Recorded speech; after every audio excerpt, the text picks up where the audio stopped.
I thought I was doing what I was supposed to be doing in my 20s. There's so many things we need to do because once you have a kid, your life is over. I mean, that's what we're sold and that's what we bought. I think a lot of them just assume, oh, you have 6 kids, you're born and raised Catholic, like you've just kind of always been on this trajectory. It's like, absolutely not. I was on contraceptives for a while. I think we've lost that generational knowledge of passing down to our daughters about what to expect. Like, how do I not know this about my own body? There was so much I didn't know. From the experiences of the women that I know is that the women who use NFP are actually ultimately having What I learned was sex becomes sacred again with NFP. So what I mean by that is when I was on birth control, we're having prenatal sex and then we get married, but I'm still on birth control. marriage, sex, and intimacy. In this episode, we get real and unfiltered. Welcome back to the Lila Rose Show. Today, I sit down with Chrissy Horton, an influencer and mom of 6, and we dive into the sometimes controversial topic of NFP, natural family planning, sex and intimacy with NFP in a marriage. We talk about Chrissy's own story of how her husband almost got a vasectomy and what changed their mind,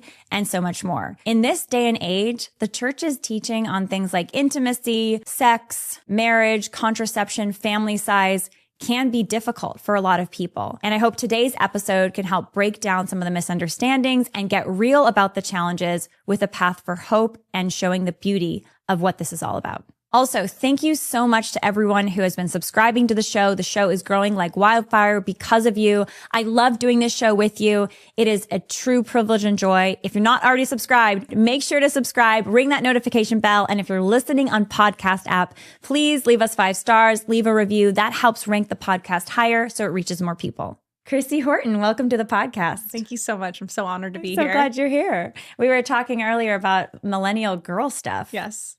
Which I feel like doesn't get enough attention in the pod. So I was like, what are the Gen Zers up to? Which we do cover that on the show. But I'm a fan of yours and your very fun, life-giving content. And I'm excited to talk to you today. So thanks for coming up from San Diego. Oh, thanks for having me. I'm so honored to be here. I was sure you were mistaken when you got gosh. Are you sure you're getting the right content creator? For sure. People need to hear this conversation and what you're going to share. So yes, 100%. So give people a quick background on you and your work. Sure. My name is Chrissy Horton. I'm a mom of 6 children. I am a content creator, and I don't really know how I kind of stumbled upon this. I guess I started just sharing basic fashion finds. I have always liked fashion, but I know. Yeah. A 30-year-old millennial decides to start a fashion blog. Groundbreaking. I know. But it started off as a way to actually share fashion finds that suited where I was in motherhood. So for example, when I became a mom, I had a hard time finding things that were breastfeeding friendly, that weren't necessarily like nursing designated clothing. So I started that way in content creation. And then it just started to evolve. As I had more kids, people became more curious about what life looked like. And I started providing more pregnancy education. And then I started providing more motherhood education. And then it just turned into this very candid talk. It was just like from one mom to another. And on my Instagram, I started hosting Ask Me Anythings every Monday. So we call it Mama Monday, Ask Me Anything. And I've been doing that for a few years. And that's just where I get to talk to other moms to be, or even young teenagers who want to be a mom. And I answer questions. And again, I'm not a professional doctor. I'm nothing like that. It's just one mom to another. And that's basically what my content revolves around, that vulnerable motherhood. And, I share different parts of my life, things with my husband, and that's kind of what it centers around is really motherhood and the joy that comes from motherhood. I feel like I grew up in an age of social media where motherhood started off as being painted very picture perfect, like the Pinterest era, right? Where I just saw these beautiful homes and these beautiful, perfect, put together moms. And then when I became a mom, I was like, wait, why isn't it like reality the picture? check for us, right? We're like, oh, yeah. And so then I started kind of creating content, trying to show more of like the realities of it. And then came the pandemic. Is kind of when I really started making content. And that's when TikTok was really known as like a dancing app. But then all these people kind of started coming on and sharing just really random videos. And I started sharing some videos about motherhood. And I saw this like very vulnerable side. I saw moms showing up in like messy buns and their pajamas, like, hey, I didn't get dressed for the day. And I loved how that wave kind of took off. And then as it evolved, it kind of got to the point where it was like, there was a really negative spin on motherhood now. So we went from one extreme of perfection to another extreme of this is awful. And I was like, we got to find the balance in here, guys, like, because that's how life is. Life is never perfect and life is never just awful. Like you have your ups and downs. And so I really strive now when I make vlogs where I show like kind of a day in the life of a mom of 6 kids. I really try to show the beauty in the chaos, right? So the tantrums still exist. I don't show my children's tantrums, but just kind of showing that if you look for it, there's beauty in anything you do. And so I may be living what may be considered a mundane life, right? Wake up with the kids, same kind of routine every day. We homeschool, we do this, we go to activities, we have dinner, we do bath, and we do it all over again. But by showing off the vlogs that I do, I like to think I'm showing off the beauty in these everyday moments and what a blessing they really are. And it's not perfect moments that make up your life. It's the everyday moments that you look back on. And so I really try to show that through my content on top of the educational stuff and answering questions for other moms out there. I love it. I love your content. It makes me laugh. It's also very like thought-provoking in a good way, encouraging in a good way. I want to get into the topic of NFP here. Yes. And there was this reel that you did that went really viral. Well, there's several of them, but this one is about that. Let me pull it up. I want to watch it with our audience here so they know what we're talking about. Have I always been open to just giving God my womb? Is a big question I get given I'm pregnant with number 6. I'm open about my Catholic faith.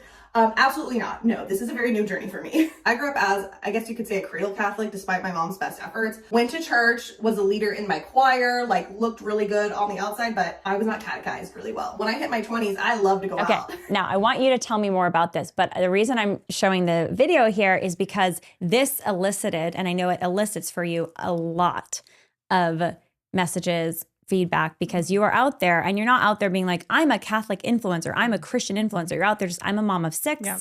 I live in California, we homeschool, and this is our life. And then you incorporate elements of just your authentic faith that you're living. One of the most hot button things that you do, though, is you talk about being open to life. Mm-hmm. So, yes. and then there was a video just recently that went uber viral about number 7.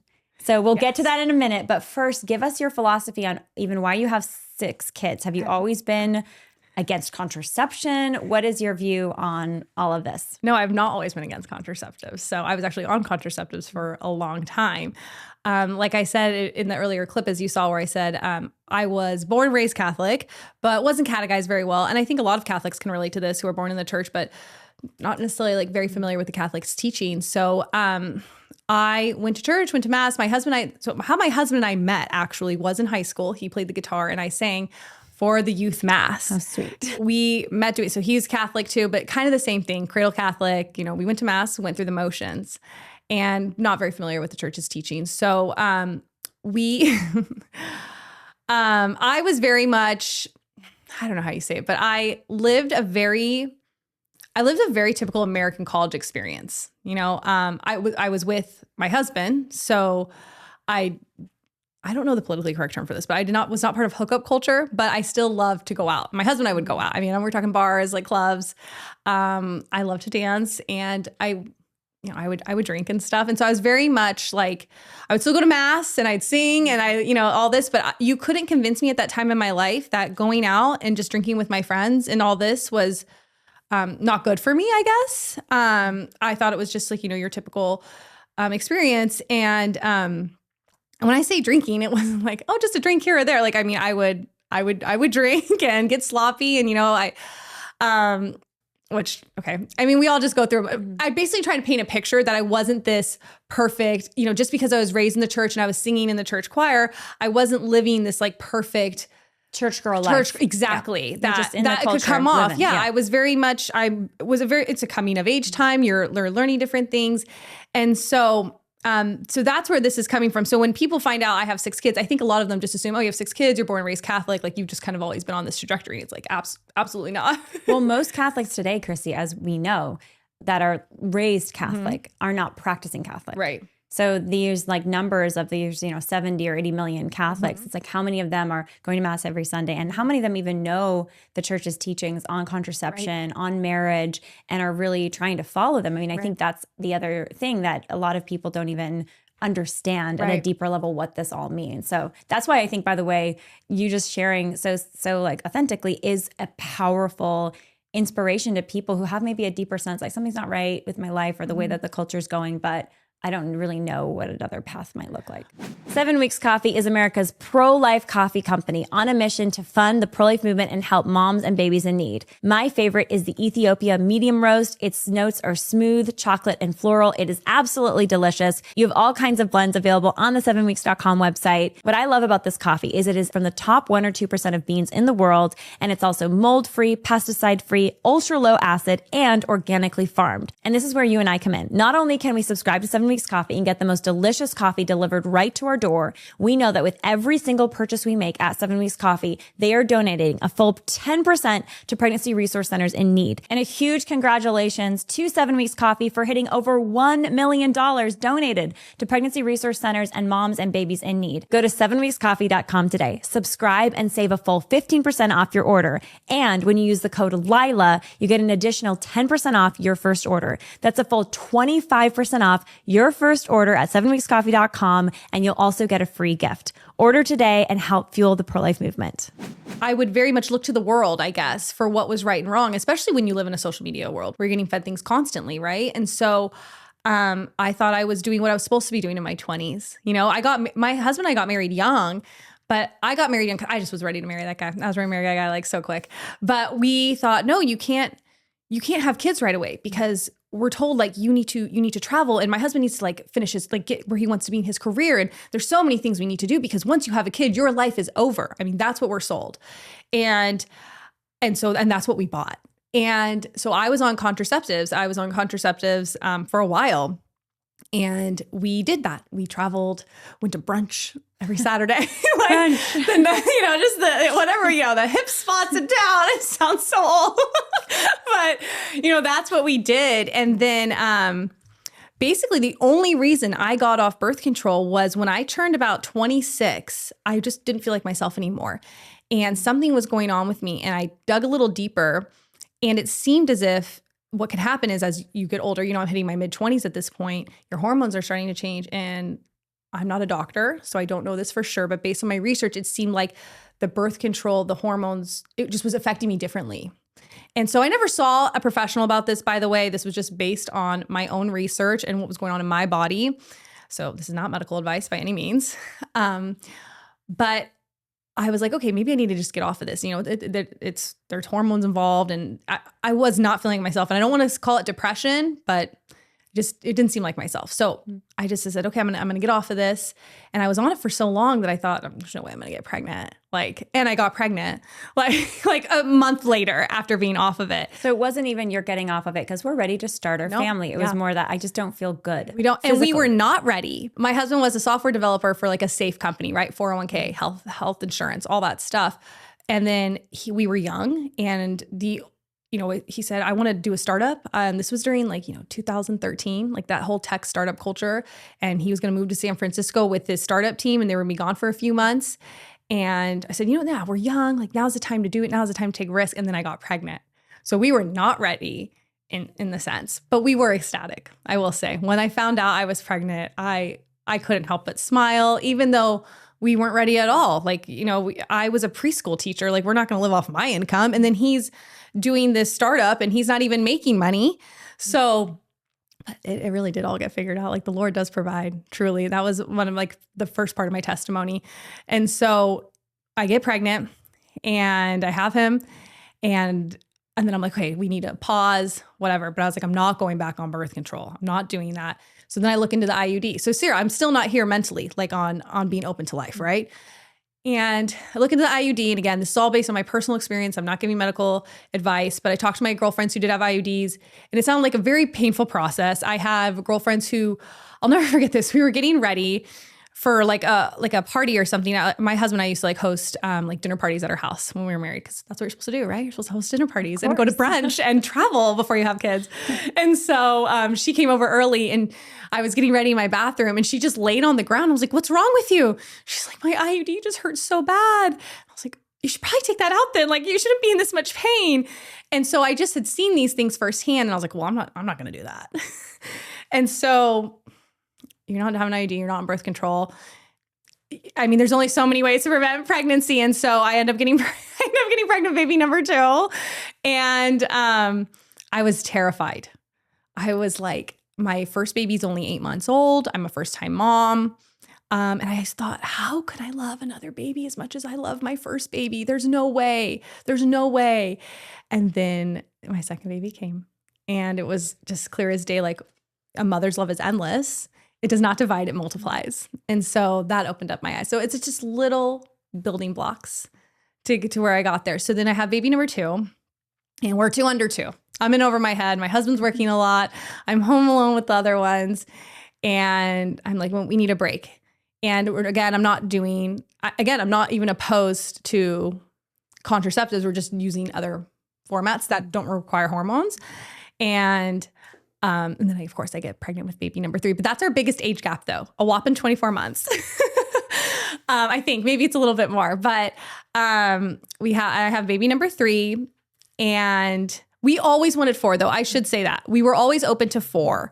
So it's not as if we went in thinking like, oh, we don't want to have a big family. So we were always open to 4, but I will say, when I had baby number 1, that was the hardest transition for me, going from 0 to 1, because it's a whole life change. It's a whole life change. Right. And I know 1 to 2 is really hard, especially when you got 2 under 2, or honestly, any age gap. I know that's a difficult challenge, and I'm not trying to say it's not, but 0 to 1 was hard because that was the first time I was a mom. And the sleep deprivation, oh my gosh, I was not prepared for that. And, when I tried all the things, the sleep training, all this, and it just, I gave up on all of that stuff. They just want to be with you. Yeah. They just want to be with you. Yeah. And breastfeeding, that was really hard. Breastfeeding was really, really hard. And everything just hit me like a ton of bricks. And actually you know what? My very first viral video, I did have one viral video, but it was just a fun video. My first viral video that was educational was me talking about everything I needed to heal during postpartum. That got 11 million views on TikTok. And in that video, I talked about the products I use that help me heal. And I said, if you're interested in any of these products, or you want the links to anything I specified, head over to my Instagram. And that is how my following built actually on Instagram, was from that TikTok. So then I ended up posting that video on Instagram, and that's how it started. So then I started making pregnancy education videos. But anyways, circling back, postpartum kicked my butt, and I was not prepared for it. I don't feel like it was something we were ever really taught. We aren't. You're bleeding for like almost 6 weeks. You don't even know what happens a lot of the time, or what to expect. I thought too. And I was like scared easily. Yeah. I've never had a C-section, but then obviously I have friends who have. And I remember being like, wait, why do you bleed for 6 months or 6 weeks? Why do you bleed for 6 weeks? You had a C-section. But it's like, oh, wait, no, the placenta's out. Like, you have a womb the size of a dinner plate. Like, but it's just stuff I didn't, like, how do I not know this about my own body, And so there was so much I didn't know, and just how, I don't want to be too TMI for your listeners. No topic is off limits. Like, that's one of our here's the thing. Here's the reality of some of the childbirths. Yeah, you won't. It's not a guarantee that you will tear. It all depends on how you birth. But I did tear, and it was very difficult to just go to the bathroom. So there were all these products I had to use, like numbing creams. First pregnancy? My first, yeah. What was the degree, if you want to share? I don't know if you. It wasn't that bad. Okay. It wasn't that bad. It was a few stitches, but like it hurt. Yeah. I've never experienced that before. So no, I know women who have experienced like way worse, but it wasn't that bad. But it was, there was a lot of what's called like purple pushing, where I was like forced to push. Like I just didn't know what I was doing, Of course, and it's your first. Yeah. And so, but I was just like, everything hurt. Like I was wearing this, what felt like a diaper for so many weeks. I just was so unprepared, and I didn't even know. And, I kind of was like, why did my mom tell me this? But I remember, because I feel like the generation before us, I feel like that's kind of where it started with the less kids, right? Like my parents only had 2 kids, and my husband's parents only had 2 kids. And I remember going to high school, and it would be really rare to find people who had more than like 2 siblings, honestly. That's such a good point. That's it's like the post-sexual revolution generation that thinks that it's actually good for the environment and everyone culturally. Oh, I get a lot of hate on what I do to the environment. Okay. Well, we can get into that. We'll get to that. But that's a very interesting point, that it is a generational kind of trend, how many kids to have. And I think when you get to the millennial generation, our generation, it's like there's a little bit more of a space for people that have more children. Like it's a thing to have more children for some like niche group, but there's still this overwhelming 1 or 2, 1 and done, 2 and done. And when you go to the hospital, like after every birth I've had, I've been asked about contraception. Oh, yes. I've been asked about, are you done? And literally everywhere I go, almost every time I have a sweet interaction with a stranger, not every time, but many times, they'll say, and this is obviously too, if they don't really know who I am, they'll say, how many, are you done? Are you done? Yeah. And I think that's just but usually it's the boomer generation asking that, which is interesting. Oh, I get asked by everyone. Are you done? Are you done? But you're right. It is. And the reason why I bring that up is because it had just been so long since my mom has experienced any of this, right? And so my mom's wonderful, by the way. She's like always by my side, and I love her so much. And but I'm just as speaking more generally, more generally, not specific to my situation or my mother, but speaking generally, that I think that we lose a little bit of the education and how to pass that knowledge down to our daughters, because if the last kid you had was when you were 25, because they also had their kids younger too, right? So if you had your last time you had a kid was at 25, and now we're having kids older, right? So now it's been how many years since you had a baby? Like, you probably just don't remember a lot of this stuff, And so I think we've lost that generational knowledge of passing down to our daughters about what to expect. So I was just hit like a ton of bricks in postpartum. After my first, I was kind of like, can we be one and done? Like, I have 6 now. And this is something I said, can we be one and done? And my husband's like, is that really what you want? And I was like, as of right now, yes. Well, the worst time to ask a woman how many kids she wants, for not all women, but some, is right after they deliver and they're in the dregs of postpartum. And I really do encourage women to not make permanent choices during that time, because I know it's hard. I've been there. And to see, you're not going to see the light at the end. And I think it's a big thing I tell my audience is I go, it's all a season. And I wasn't able to have that perspective as a first-time mom. You think this is your new normal. You think this is everything, but it really is all a season. And now that I've been through it, I think that's another reason why I'm very open to life, is because I'm like, okay, like all these newborn trenches, these postpartum trenches, like it's all a season. And also there's sacrifices, and sacrifices are not bad. Sacrifices is giving something up of comfort now for something so much greater in the future. So like pregnancy is hard. Like, people just assume I have really easy pregnancies because I just and I'm like, no, like, I mean, I know there's people who have much worse. I don't have complicated pregnancies, thankfully, but they're not easy on me. I have massive babies. Talking like my last one was almost 11 pounds. What? Yeah. What? Yeah. And I don't know gestational diabetes. Chrissy. Everyone always asks that. And wait, are they full term probably? Full right? term. Yeah, like They 42 come late? weeks. Yeah. Okay. I'm really late. Wow. Yeah. A boy or a girl? She was a girl. She was a girl at 11 pounds? My first 10 pounder was a girl. You birthed an 11-pound baby? Almost. She was like 10, 13. Wow. Yeah. I know. Congratulations. It was my best birth too. It was my most pain-free birth. Wow. I mean, I did have an epidural. Did you have an epidural? Oh, yeah. Okay. I was gonna say. But I've also... We're very real here. I've had an epidural for all the kids. I try so hard to go without. And then I hit a point where I'm like, I the can't. competitions that we get, the mindset competitions we get into ourselves as women, is like, can I do it without the epidural? No. And I think that it's very beautiful to go without the epidural if you want that. And I was no epidural for my first, and then the second 2 we did epidural. Amazing. It was all great. Yeah. But I mean, yeah, if that's like a goal for you, I think that's amazing, especially if you have the right coaching and stuff. It's totally doable. But that's not for me. Fair. I think everyone is entitled to their own birth experience. Yeah. But I've had epidurals not work. A huge thank you to our sponsor, We Heart Nutrition. We Heart Nutrition is America's premier pro-life, family-owned supplement company. These supplements are made in their most bioavailable form for your body for easy absorption and digestion. When I remember to take my vitamins, I feel it. I feel less brain fog, especially when I take the magnesium supplement. And when I forget to take my vitamins, I feel it. Thank you, We Heart Nutrition. I'll try not to forget you in the mornings. And they have a new product over at We Heart Nutrition that I'm excited about. If you know somebody who is concerned about their bone density or their bone health, there's a specific product for your bone health. It's for men and women ages 40 and older. Go to weheartnutrition.com right now and take their 20-second survey to find out the best supplement package for you that is specialized for wherever you are in your life, wherever you are with your health. That's weheartnutrition.com. Use the code Lila at checkout for a full 20% off your order. When was the aha moment for you in terms of, it's not just about, I happen to keep having babies. Yeah. And it was more like, we're going to like intentionally shift the mindset. Instead of this is a struggle, this is a surprise. Yes. It's like, well, yes, it's a struggle, Because being a mother, there's so much struggle sounds like such a negative word, but there are challenges, Right. there are sacrifices is the word that you used beautifully earlier, like for sure. But it was instead, this is actually who we are and how we feel called to be by God. Yes. Okay. Yeah. So I wanted to go over all these struggles, but they were all like the building blocks into how I got here essentially. So I think I want to paint a picture that I never was just this, I'm going to have a lot of kids and I'm going to be barefoot and pregnant in the kitchen. Like that was never my vibe actually. Even back like in my college days, I have a joke I say on some of my reels when I talk about our story is like, if you were to have told 23-year-old Chrissy that one day she would grow up to have 6 kids and want to have a mini farm, I would have thrown my Cosmopolitan in your face. Like that was just not my vibe. So I want to share these things because it's like, I have been there as a mom and I have been through those struggles. And I was that mom who was like, oh, we're done.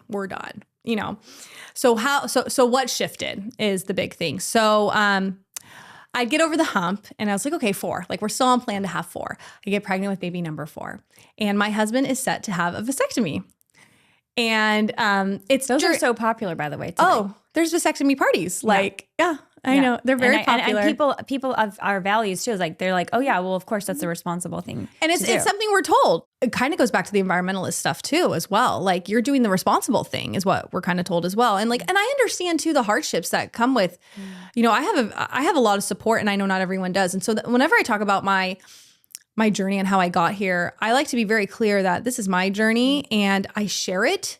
If it inspires you, that's wonderful. But in no way am I trying to tell anyone else how to live. But I want to share my story and it is mine though. And I'm not trying to push anything on anyone else by any means. But I never want to come off as, judgmental. I have friends who have vasectomies and stuff. And I never, I don't think of them any differently. You know what I mean? So, well, of course. And I think the thing to note here that you're saying is that with vasectomies, it is something that is recommended. Mm-hmm. People are thinking this is actually the responsible thing to do because then my wife doesn't have to go on birth control. Mm-hmm. So that's seen as this good thing. So anyways, I'm curious. It is. It's very much part of our culture. Yeah. Really. It really is part of our culture. And so my husband was set. He was going to go get that vasectomy after baby number 4 was born. And I got pregnant with baby number 4, during the pandemic. Surprise, like how many pandemic babies are there? And so, it was a scary time and my mom encouraged me to check out a new parish. So during the pandemic, that is kind of when Tim is my husband, we stopped doing the choir because everything got shut down, right? They're like, no singing, right? Because we're in Southern California. Like we should make that probably clear. We're in California where there was a lot of rules during that time, right? And so the big thing was like no singing. And so I was like, okay, well, and maybe that's our cue. Like we have 3 kids. I'm pregnant with baby number 4. It was getting really hard because I had to pick out all the music too. And, make sure it was liturgically correct. And like, does it go with the readings? And, and so there was a lot that went into it. So I was like, I think we're done. I think we've served our time doing this choir. I think that chapter's closed. So once that was off the table, my mom encouraged me to check out a new parish. And they actually had a homeschool ministry. And I had already decided I wanted to homeschool at that point. I think the pandemic really solidified that for me because my kids' education didn't have to change. Granted, they were very young. I mean, I think my youngest he was very young. I think he was like in kindergarten maybe. So, but that kind of solidified my choice to homeschool. She's like, oh, you should check out this new parish. So we roll up to the parish and there's just Sprinter vans galore. And I'm like, what's up with all the Sprinter vans? Because despite being raised Catholic, I maybe knew one family that had maybe like 8 kids. Other than that, everyone had about 2 or 3. Unusual. Yeah. And so I had so many preconceived notions about big families. I thought it was selfish to have a lot of kids. Like, oh, you just must really like the baby stage. Like, I mean, just the comments I get is what I thought. So maybe it's my way of being humble. But this was every comment I get that's negative was probably a thought I had in my younger years about big families. And what are some more examples of those thoughts? You have babies just because you want babies. You just like the babies. You're selfish. What's another one? I don't care about the earth. That's a big one I get. You're destroying the environment. That one's interesting though too, because big families, I need to pull up the statistics on this, but they actually don't use as many resources because one, we probably travel less. We're not more economical. We're not, too. We're not hopping on planes often, right? And we're not door dashing often. there's a lot to it. A lot of hand-me-down clothes, a lot of reusing. There's just so many things with that. I'm not prepared for that argument. I don't have enough of the data but that is a video I think I will make eventually. I love that concept. Yeah. Do it. But yeah, the environmental, the selfishness. Did you ever get, you can't care for the first yes. child because you have too many other children? I actually just made a video on this. It's a YouTube video. It's a long form YouTube video, but I made a video on how it is possible to give each kid your attention. And I think, I don't know if you want to keep going on the journey or if you want to just kind of circle back to some of this stuff, but if we're talking about the attention, what I've noticed when it comes to people saying like, there's no way you can give those kids attention. They say, yes, a mother's love is endless, but her time is not. And I totally understand that. But what I've noticed is people are saying you can't give kids enough attention, but they're looking at through the lens of their life with 2 kids. So for example, if I just had my 2 older boys, they'd probably both be in travel sports, right? And we would be busy. We would be going to tournaments at 7 a.m. on a Saturday. We would be driving 40 minutes away to this next tournament, and they would both be in it, right? So we'd be having different schedules. I might even be working more, right? And then my husband, who knows, he might be having, because of all the kids we've had, we've shifted careers and stuff, right? But if we just had the 2, our careers probably would have stayed more demanding. I didn't have one, but if I was, doing social media, let's say I was doing social media back then, right? I probably would have dedicated more time to that because I would have had less kids and like more time, right? And so when you look at having a lot of kids through the lens of your life of like, let's say you have 2, that's not the life we're living though. Like my kids are definitely in recreational sports. They're in club sports, but no, I don't have them in travel sports. So it's all local. It's, we drive a few minutes down the street to go where they need to go. Now if my kids show some great promise, like they're the next big athlete, okay, we'll cross that bridge when it comes. I'm not going to hold them back from their dreams. But as of right now, my oldest is 9. So I think we have some time. So we don't have that same demanding schedule. One, we homeschool. And I think that gives a lot of time back. I don't think it does give a lot of time back. So I'm with my kids all day. And when I homeschool, it's all one-on-one. So I sit down with an older one and we do it and we move around. And so when you look at big families through the lens of having your size family, of course it's going to seem like they can't give them enough attention, but their lifestyle is probably vastly different than yours. So that's such a good point. Mm-hmm. And I do want to, we'll get into that more too. And I know I keep there's so many directions. Yeah. There's so many directions here, which is beautiful. So you get to this church, you're seeing the sprinter bands, you're thinking of all the different things that moms, or things that you thought about moms that had all of these children. Mm-hmm. And then, so then I meet them, right? And they're amazing. They're like the most amazing women I've ever met in my life. And everything I thought was just kind of proven wrong to me in my face. And it proved to me too, I actually don't know. I have all these judgments and preconceived notions, but have I ever really been around a big family? No. And then, going back to my comments, a lot of people say, well, I came from 7 kids and it was the worst experience. I get that one a lot too, right? And I go, I'm really sorry for that for you. And I'm not trying to invalidate your experience whatsoever, but I know kids who come from 2 siblings and they've had a rough life too. So the big one, parent-fying, that your older ones are going to parent-fy your kids because there's too many of them. How can you take care of them? So you're going to put that responsibility on your older kids. That's the biggest assumption I get, which is absolutely not true. My oldest has never even changed a diaper, which I don't even know if that's a good thing. I really don't, because here's the thing. A big thing I like to preach to, just we're talking about big families, is we want to teach our kids to be valuable, contributing members to society. And that starts in the home. And we are becoming increasingly more selfish as a culture. And so you can teach your children ways to participate in the home and that we all live here in ways that we support one another without them being parents, right? And so I'll see something like if one of my older ones is holding the baby and it happens to get caught on camera, people are like, look at the older one raising that baby. And I'm like, no, they truly love their siblings. That's another thing. My kids love their siblings. Like they love each other. They fight, don't get me wrong, but they really enjoy one another, and the babies they really enjoy. I mean, they just can't get enough of these babies. Like when I bring home a baby, it's like everyone wants to hold the baby, everyone wants everything, and like they're always fighting over who can hold the baby, And so they truly love their younger siblings. And so I don't know, I see the way they bond and stuff, and I'm just like, I have a hard time believing like I'm stealing anything from them when I see how they're living. The one thing would be stealing is if you said no to that sibling that they could have had. Yeah, think about it that way. Yeah, I mean, they no one adore talks their about siblings. that. Yeah, I'm like, well, which one should I give back, guys? Like, what do you want me to do? So It's summertime. It's the time of barbecues and cookouts. It's time to get your Good Ranchers subscription going on. Good Ranchers sources 100% of its chicken, its beef, its pork, its fish from the United States. You might not be aware of this, but 85% of the meat that you may buy in the grocery store or the chicken is actually from outside of the United States. They'll put product of the USA on there, but it's actually imported in from other countries. And the quality can be hit or miss. With GoodRanchers.com, you know exactly where your meat is coming from. Local American farmers and ranchers.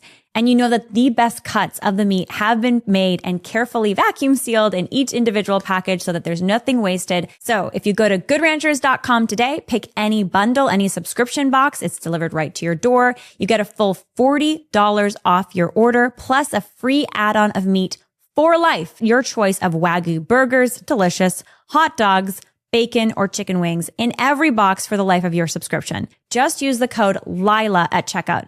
Use the code Lila at checkout at Good Ranchers for $40 off your order, lifetime free add-on, as well as fast and free shipping. Enjoy your American meat delivered. But yeah, we want to teach them to be contributing members of society, and that really starts in the home. And so yeah, I am going to have my children help. Definitely. They need to know, they need to learn how to be helpful. And this is going to prepare them to be great spouses one day and to be involved in their children's life. But it doesn't replace parenting. It's not as if they're the ones getting up in the middle of the night with the baby. They're not the ones who are responsible for making sure the younger ones are fed. Now that's parent fine, where the older one is making sure all the kids are fed. The one getting up in the middle of the night with all the kids. Like that's, right. I can see that. But that people will assume because you have a big family, that must be how it is. And another thing is, they'll think, I can barely do it with 2. There's no way you're able to do it with 6, right? But I thought that way when I had 2, right?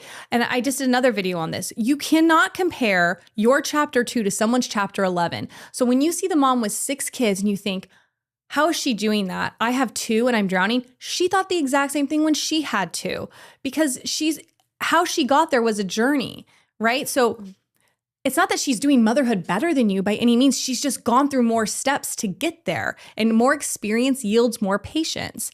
I was way less patient with my 2 when I just had 2, and I've gained more patience through prayer by the Holy Spirit and through just my experience of having more kids, and the fact that you just have to surrender. Like my house cannot stay as clean as it used to be. You know what I mean? Like you just have to surrender some things.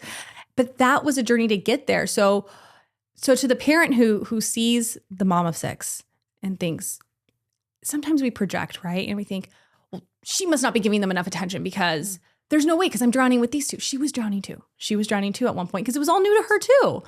So I think that's another thing. And sometimes we'll project what we're capable of on other people. And so I don't mean this in a bragging like, I'm better, but just because you don't think you're capable of giving them enough attention doesn't mean this person's the same way.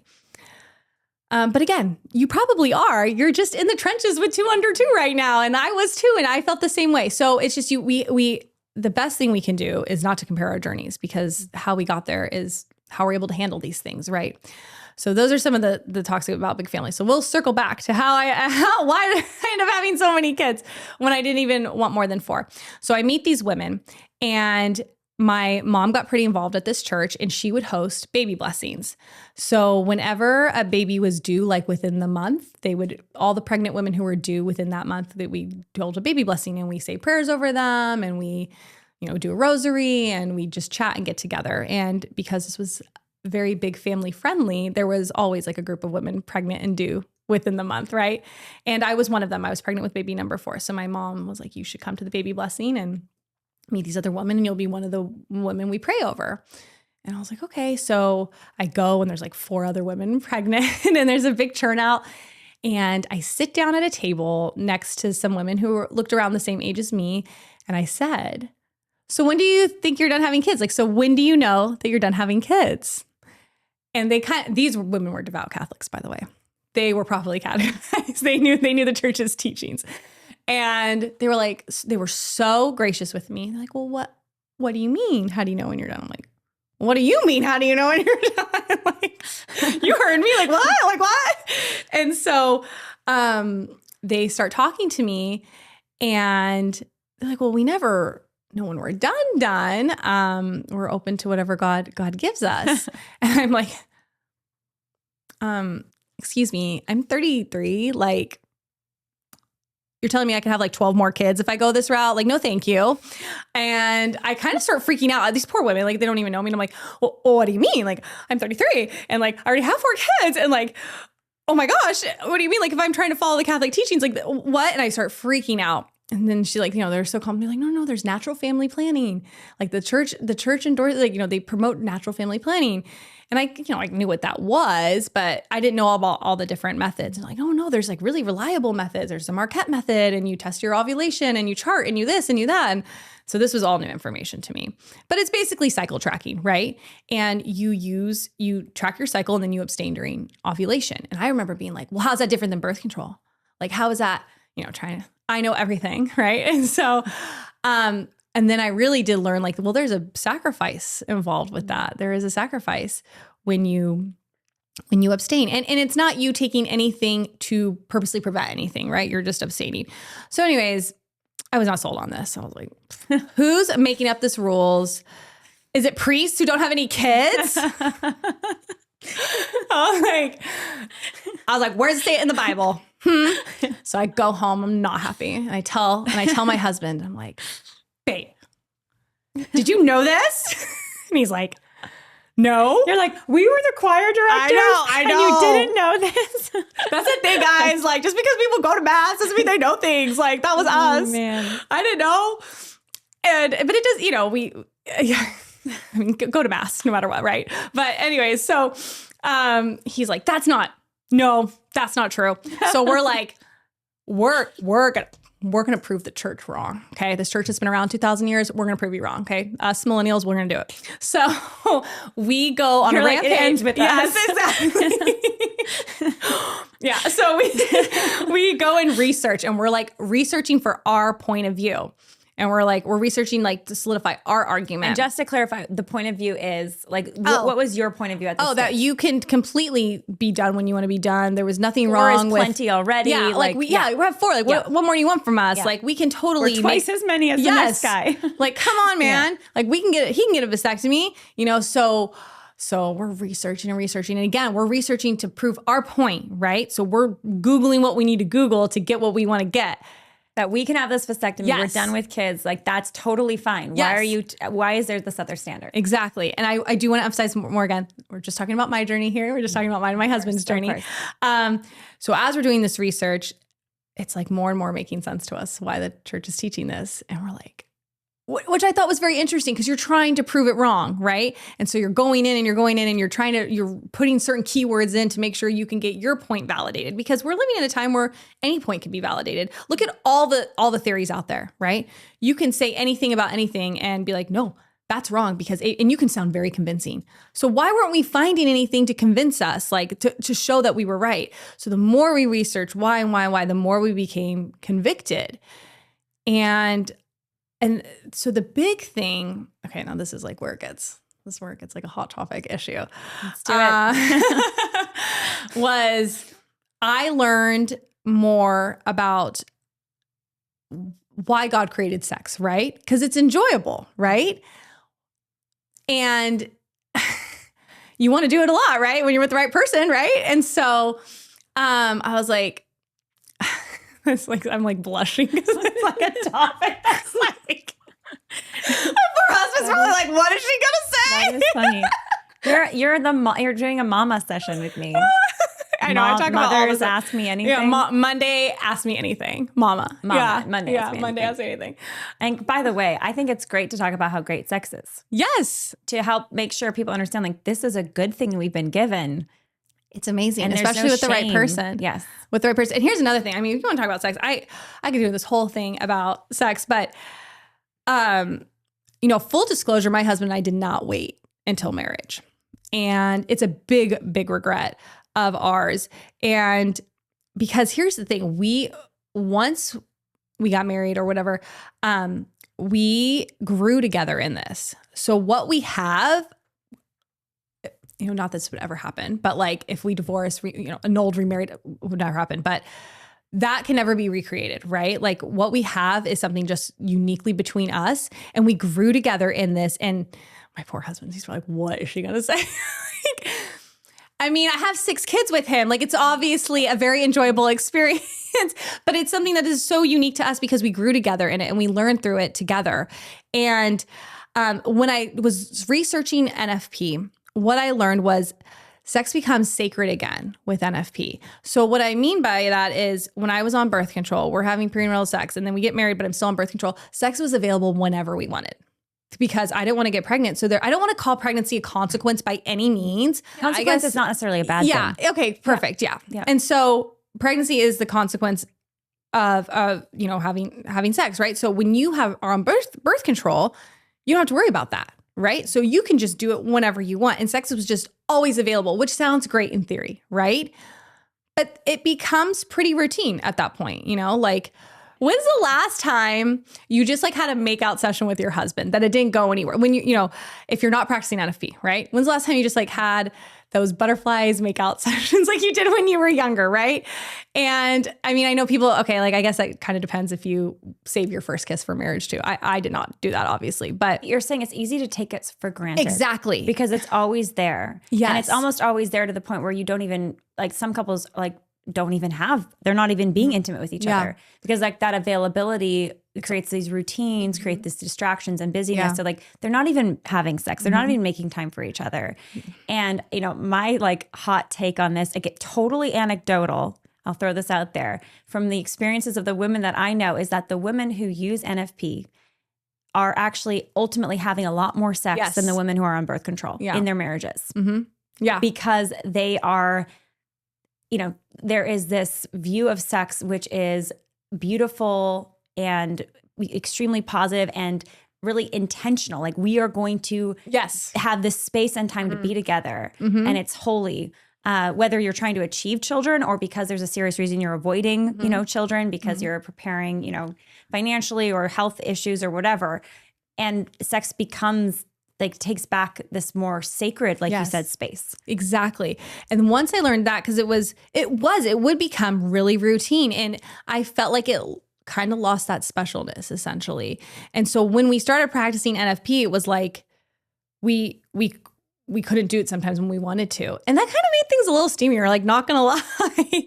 And so so after baby number 4, we become very like convicted in this, right? And it's like, okay, fine, we're gonna do this. But I wasn't happy about it. And I said, okay, well, I'm gonna do the Marquette Method, which is a great method, by the way. It's one of the most like proven methods. But it is tricky when you are postpartum. And just like birth control is not 100%, IUD is not 100%. Nothing is 100%. The only thing 100% against pregnancy is abstinence, okay?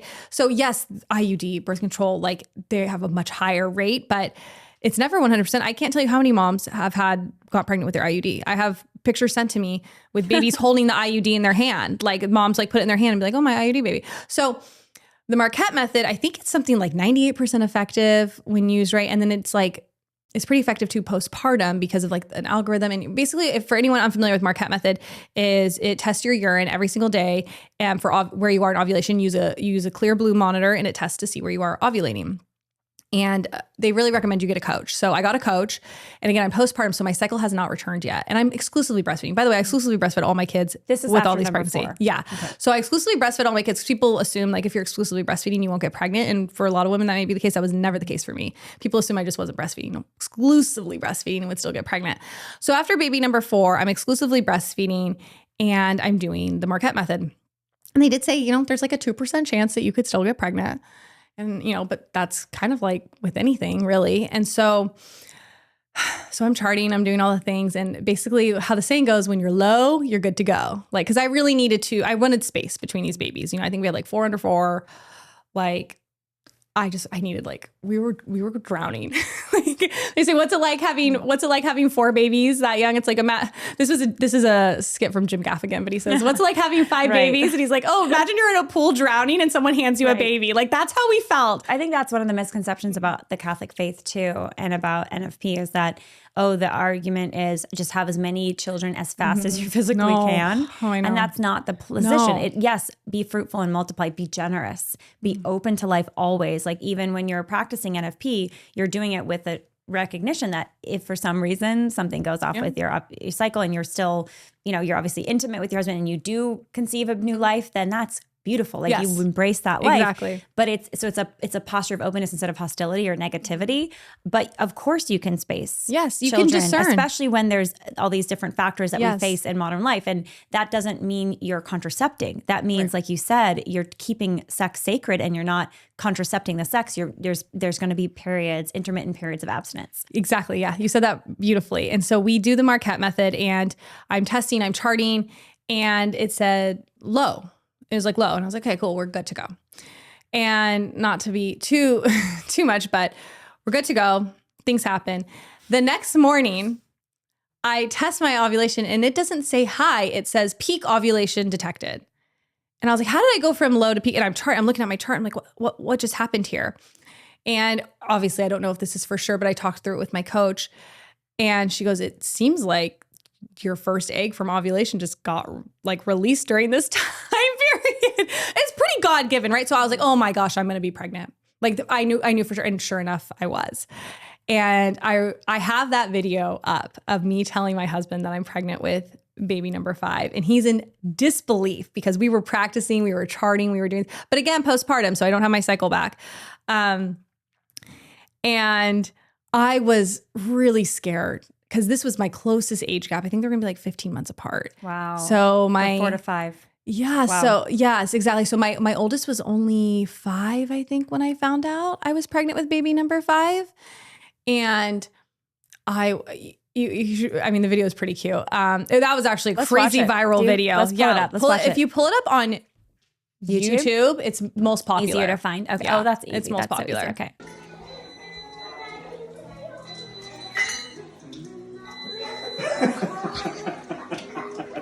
No way.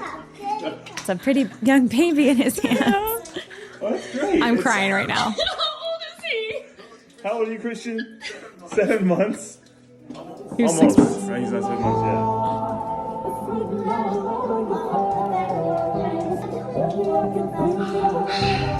So is it? It's positive. Yeah, I like cry every time. I'm going to cry. But look at this baby. But like it all turned out okay, right? So this is where it kind of all shifts is, I'm gonna get really emotional. Every time I talk about it, I get emotional. He's born. I look at him and I'm like, if it was up to me, you wouldn't be here. And I think that and I have number 6 now too. And if it was up to me, neither of them would be here. And that's when I became just like fully convicted to being open to life. Like I can't imagine a world without them. And I mean, you see it, like I was so scared and anxious and I was doing everything in my power. But this is why the church has this, because I just learned from me, like God knows better than I do, you know? He knows better than me. And if, like I said, if it was up to me, they wouldn't be here. And so doing NFP, I was charting, I was doing things was doing what I could, discerning in the way I thought was doing, but I was still blessed with this baby. And so that's what fully convicted me to being open to life. And baby number 6, we did not do NFP. At that point, I was like, I'm feeling good, like things are good. But I will say this, going back to the sacredness of sex, between 5 and 6, we said we're just going to abstain at this point because the Marquette Method is like and I'll still use Marquette Method. I am not trying to bash the Marquette Method. We were just that 2% that got pregnant with it. And thank God, right? You saw the video, you saw like he's here and there was a reason for that. And that's why we do it, right? So, but I said, after 5, I was like, I also have had, I'm not gonna lie, like I have a hernia, I have really big babies, like we mentioned, 10 pounds, sometimes 11 pound babies. And so I said, I really need to heal. I can't keep popping them out this quick. And so we decided it would be best to abstain until I got a cycle again. Well, that was taking a really long time, but I think by 6 months postpartum, I was like, that's it. I can't take this anymore. But here's the thing. We abstained. And when I tell people this part of the story that we had abstained for months, like 6 months, I'll get I'll get people saying like, well, how did you please your husband? Right? They're like, I feel like there's this notion of like, you need to serve your husband, and we like gotta the man needs sex. It's like a primal need. He has to have sex. Otherwise, and like you're not we need to give our men a little bit more credit. They're but some men will be like, no, that's the truth, and they use that to their advantage. But I think the sexiest thing about a guy is like their self-control, and my husband has amazing self-control. It's hard on him too. Don't get me wrong. Like it's a very intimate and beautiful thing that you can only have with your spouse, right? So it wasn't as if it didn't come with its challenges and difficulties, but I will say this, it made sex sacred again, and it made things steamier on a level I never could have imagined. And there was this, this might be TMI, my husband might kill me for telling this story. But like, there was this one night, the kids were all in bed, which was like a miracle in itself, but they were all in their own beds, and we were on the couch watching TV, and he just started kissing me, and we started making out, and then I was like, stop, I do not want to get pregnant. But it was like high schoolers, like making out, watching TV, and I was like, stop, we can't, like, but it was like, I know this sounds so weird, but it was just like an intimacy like we hadn't had in a long time.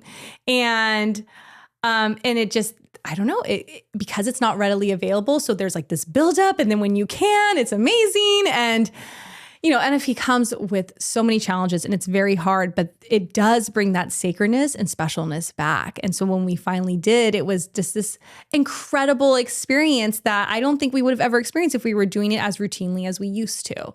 And so it just brought back that specialness to it, really. But it doesn't come without its challenges. I get very frustrated sometimes. He gets frustrated too. But I think another thing that's really important to note, though, is that we're both in this journey together. So it's not as if a lot of people just assume that I'm the one being like, no, nothing for you. It's not it at all. Like, this is a very much like we are on the same page. Like, this is a discussion we both have. And I think it's a beautiful thing that we can grow in this and feel this way about one another and about our journey. So that's kind of my story on how I became open to life. And people will again assume like, oh, you're just going to pop out a bunch of kids. Like, and it's like, no, we can use discernment, and we can, and for me, yes, I've had them close together. But I don't think, I don't know what the Lord has planned, but I think if I continue using NFP, educating myself, getting a coach, I can space them out the way, that I hope that God, I'm still following his plan, but spacing them out, to meet my medical needs and my family's needs too, like we have a lot of young kids, and I would like a little bit of space, but I also think now that our baby's a year, now it's like, okay, like we got to grip. It takes us about that year, and then we kind of get like a grip on things, and yeah. What is so powerful is that, and there's so many gems in what you're saying, but that the Lord has given us all the tools. Yes. Which is crazy. There is abstinence. You can't abstain in your marriage. And yes, it's like, well, what about the man needing sex? And like you said, like that's just a cultural narrative that basically says like men are like animals, and they have to be able to do this sexual thing. Otherwise they're going to go crazy. And the reality is there's whole vocations that are celibate. Yes. And these are virile men. These are like men's men. They're not just like, oh, you're like, you not just couldn't interested get any. You're not interested in sex, or you didn't get any interest. You And have that's no why game. you became a priest. And it's like, no, some of the most masculine of men I know are priests. Can we all talk about Father Mike Schmitz and how handsome he is? Father Mike Schmitz has not been name dropped yet in that way in this show, but I'm glad it's happened. All right. By the way, Father Mike Schmitz, he doesn't hold a candle to my husband. I have to say that. But I'm just saying, I showed him to a girlfriend who's not Catholic, and she's like, when's Mass?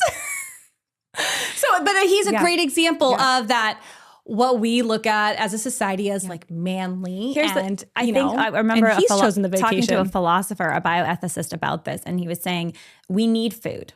We need air to breathe. We don't need sex. Like that is not something it's a gift. It's a gift of someone else and yourself coming together, becoming one flesh. And it's designed to bring life into the world. Exactly. So there's a special path for that. So do you want to get into the other part then? I don't know if this is okay or not, but people will say, well, do you just do other things for your husband? And no.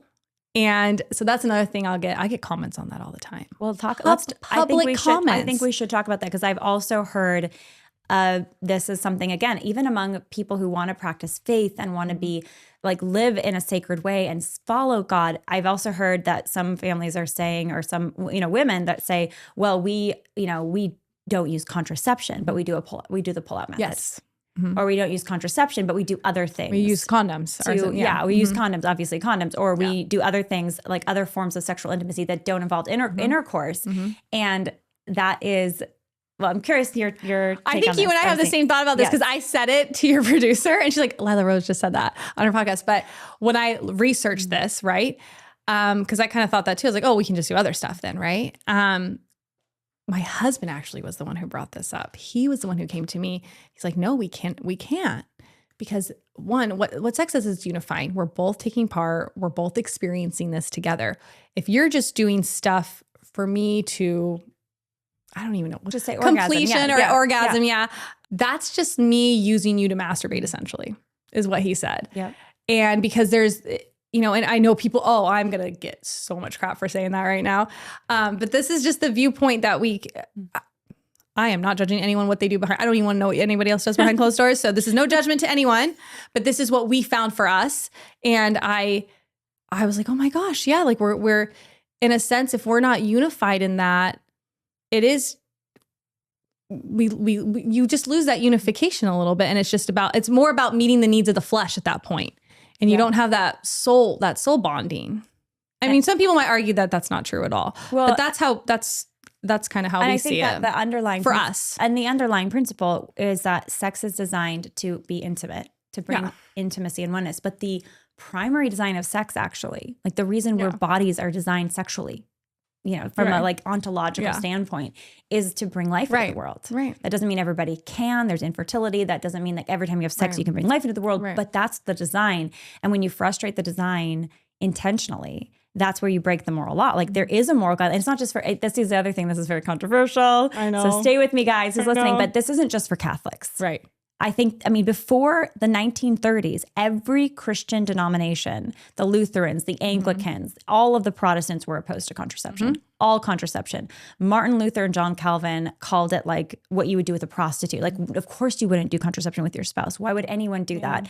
And then in the Bible, and then the church fathers and doctors speaking out against it, and not just contraception, but against anything that frustrates the sexual act to remove the potential for procreation. And that includes the pull-out method. That includes, masturbation, even if it's mutual masturbation, because they're like, well, what about the wife? Why just please the man? Well, even if it's, but it's, again, the sexual pleasure without the potential to be open for life. And this is baked into the design for sex. Yeah. And today, this is so controversial to say. I'm going to. Because I'm going to hear it. but we're completely the opposite today. The opposite today, and this is post-sexual revolution largely, but then also like the advent of the birth control, the early 20th century, is that sex is about adult pleasure. And then children are optional. Some people will not even have children. I was actually on a podcast recently debating or discussing with a very lovely lady, but she's this, dink, very publicly avowed. I'm going to do a dink podcast. We're going to celebrate being child-free. Child-free is just as good as anyone else. Like, why are you so pro-mothers all the time? Like, of course I support mothers too, but like we should be celebrating, the all choice walks, to do what I want to do. And, I just, that idea in human history is so unique. It's unique to this culture, really. And so now it's the opposite. It's like, oh, you want to have a lot of kids, or not even you're open to a lot of kids. Like that's so strange. It is, and people say, well, they only had lots of kids back in the day because they had to have people work on the farm and they needed the labor and stuff. And I'm sure that's true to an extent, but I think going back to what you said earlier, which is so beautiful, that you saw the face of your son and you thought, if it was up to me, you wouldn't be here. Yeah. I mean, that gives me chills because I just think about every child and their value and their worth. And I think about us, Chrissy, like we made it into this world because of God. Yeah. I mean, yes, our parents, and because of God. Yeah. And that's, every child is purposed and designed. So there's no such, like when you're in a marriage, like there's this idea of an accidental child. I know. No, maybe it was an accident for us. It wasn't your plan. In my own, quite frankly, distorted thinking, but to God, there is no human being that's an accident. Right. And if he entrusted a child to us, he's also going to give us the grace. Like that's the other thing that people, I think, often don't remember or trust enough. And yeah, I will say, like, I do have a hard time with.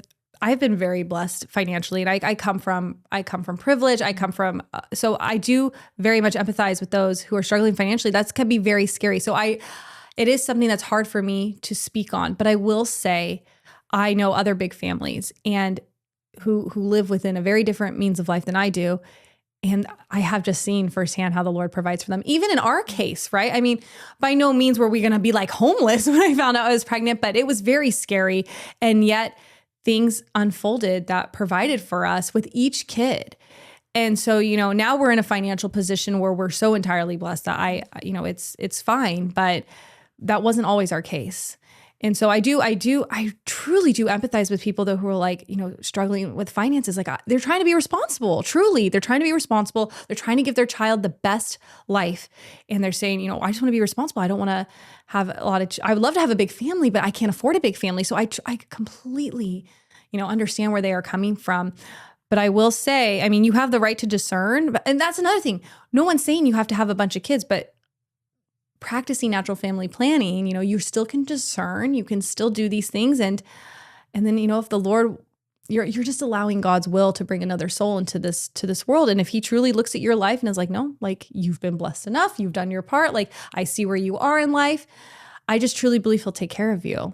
And again, we're not saying you have to go have a bunch of kids. It's like, no, we have NFP where it gives you that ability to discern. And the Catholic Church teaching, so I have this app called Truthly that we use on the show sometimes. I want to just read this for people because I think it's so illuminating to actually know what the church teaches about NFP. So I'm going to say, what does and this is a app, Truthly, that gives you all of the teachings of the Catholic Church, as well as just Bible, theology, philosophy, about bioethics, and about just life in general, moral issues, theology, whatever. So what does the Catholic Church teach about NFP and why?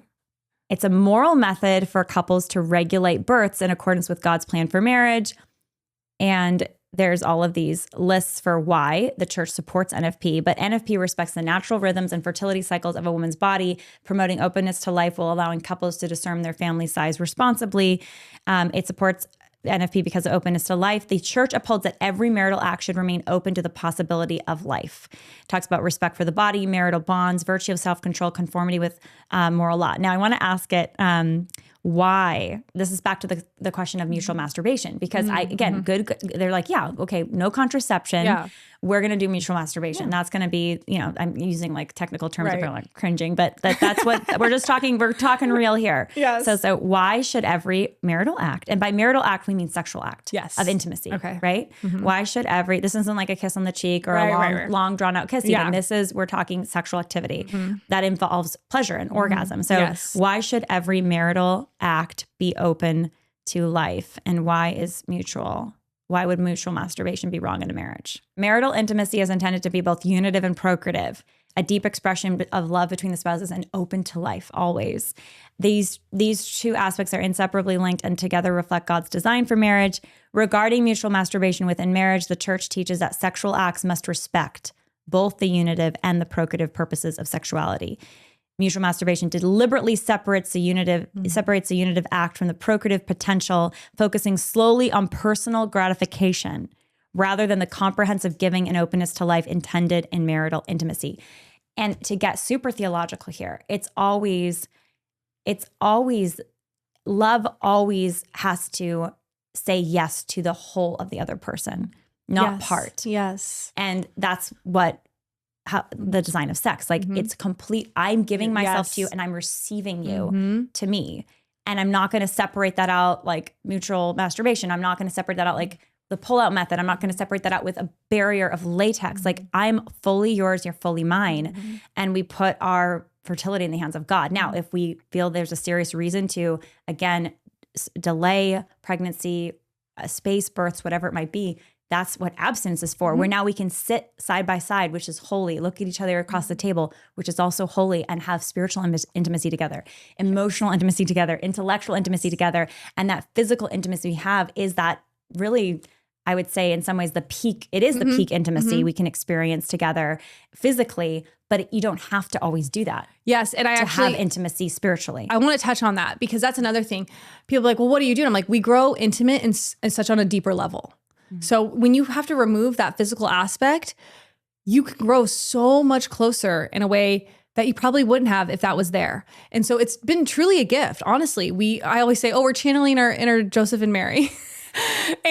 But you grow more intimate. And if sex is just readily available, it's just been, when we have to practice periods of abstinence, we grow intimate on a spiritual level. Truly. I mean, we have intimate conversations and we grow more intimate together. And I think that's what, and then that transcends into your sex life. Truly. I mean, if you are intimately connected with someone on an emotional level, on a spiritual level, that's going to transcend physically.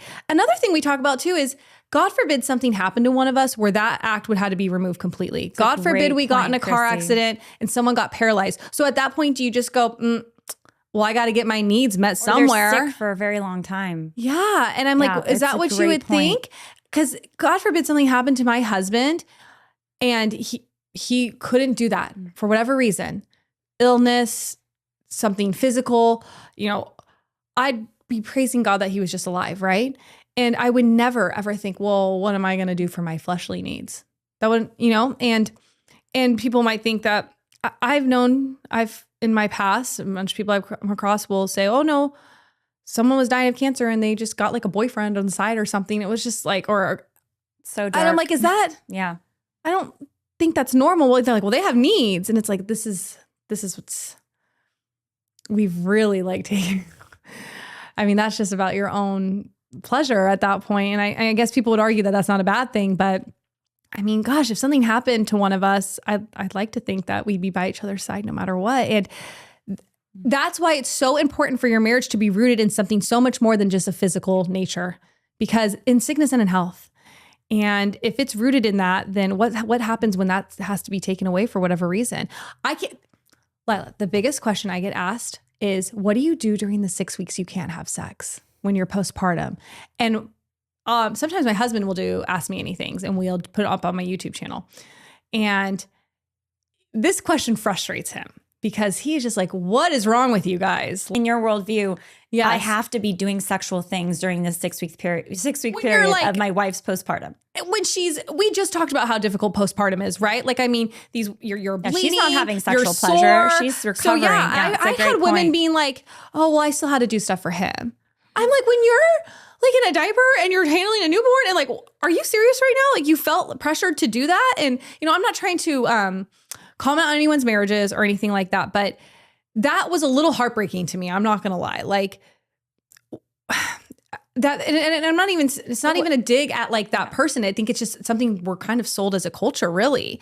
And so my husband answers this and he's like, they go, what do you do in that 6 week period when you can't have sex or whatever? He goes, grow up and be a man. And practice some self-control. My gosh, like he's pretty to the point. And he's like, take care of your wife, like make sure she's okay. I mean, you guys have some bigger fish to fry right now. And yeah, it was like, I hear some of these stories from women. I'm just like, you've given in pregnancy and childbirth, you give everything. You give your body, you give your mental capacity, your emotions. And now on top of that, it's like, your husband's like, now give me more. Even though you've given everything to create a family you both wanted. This is something you both wanted. This is your child, both of your child. And the woman is the only one who has to sacrifice her body, truly. She's sacrificing her whole body. And that's not enough. You're telling me that's not enough right now? And she's got to meet the needs of everyone else and you right here. Like, at what point can you put your needs aside as a husband, your fleshly needs, really? I mean, these aren't even like needs, right? And say, okay, I got to make sure my wife is taken care of. Look what she did for our family. Look what she went through to bring this family that we both wanted. Like, you've sacrificed so much of your body, maybe him not needing something right then and there could be his sacrifice. That is such a good point, Chrissy. It's like sacrifice is built into love. Mm-hmm. And Absolutely. Jesus on the cross is that Yes. ultimate example of love, Yes. giving his body for us. And in a family, in a marriage, we, like you say, we sacrifice our bodies in childbirth, in labor and delivery, in pregnancy, in postpartum, not in some, evil, horrible, No, dark way. It's actually no. It's a extremely beautiful thing. beautiful. But what is the man's sacrifice? And yes, of course, provision. He's going to Yes. protect the family. But this idea of self-discipline and sacrificing one's immediate gratification Yes. for the bigger plan, for love of the family. I mean, that's what it's all about. Yeah. That's what teaches us and prepares us for being able to go to heaven and be with God in his perfection and his perfect, all-consuming love. Yeah. Is And this, you want to talk this about journey we're on. You want to talk about protection. Protect your wife during this period. She's very vulnerable in so many ways right now. So protect her. Don't ask for more from her. And that's another big thing people will ask us about, like, how do we make time for our marriage? How do we do things? How do we split things up? And a big thing I emphasize is it's never 50-50 24/7. It's sometimes he's given 100% and I can only give so much, like, especially if I just given birth, right? Like I need to be sometimes my births have been really hard and I had to be in bed and just be with the newborn, and he'll wrangle all 5 other kids, and he'll do everything. Like he's taking care of the whole house. He's not expecting me to, if I'm feeling good, I can do it, but he's not expecting anything from me. So there's times, especially postpartum, is when I really lean on him. And it is like 100, 0 sometimes. I wouldn't say 0 because I'm still taking care of the newborn and breastfeeding and stuff. But there's times where if my husband's having like a really busy time with work, like, I'll take on more if I can, And so it's a partnership. I love that. Okay, I've got to ask you, for people listening who want to explore NFP more, you mentioned Marquette is your favorite method. What's your favorite resource for learning more about Marquette? I forgot the name of them, to be honest, that I was using.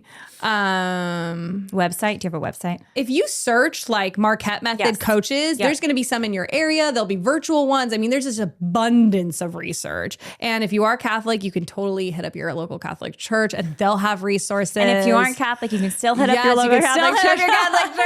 We'd love to see you there. Chrissy, you're the best. How can people find your blog and all of your wonderful things online? You could search in Chrissy Horton and I usually will come up, or my handle is Horton Lane on TikTok and Instagram. And then on YouTube, I think I'm just Chrissy Horton. But I think if you search Chrissy Horton, CHRISSY Horton on any of the platforms, I should appear. Thanks for being so real. Oh my goodness. And so Thank you hilarious for having me. and so fun and just being a light in the world. You're very encouraging, I think, to me, to other moms. And again, like, you're going this not from any kind of judgment or telling people like you have to do this. It's more, this is a beautiful, these are the truths that you have discovered. Yes. And you want to share them. That's it. I just want to share my story. And if it inspires you, that's wonderful. But by no means am I the authority in your life. Thanks, Chrissy. Oh, thank you so much for having me. It's been fun. such an honor. Thank you. Thanks so much for listening to this episode of The Lila Rose Show with Chrissy Horton. I hope you enjoyed it. Let me know what you think. I love to hear from you. You can leave a comment in the comment section. And also, don't forget to subscribe if you're not already subscribed, and leave us 5 stars and a review if you're listening on a podcast app. It helps the show grow. A huge thank you to our partner, EWTN, the largest religious broadcaster in the entire world. EWTN is reaching millions of people every single day with the beautiful truth of the gospel. You can watch new episodes of The Lila Rose Show 24 hours before they hit podcast app over at EWTN.com/on-demand.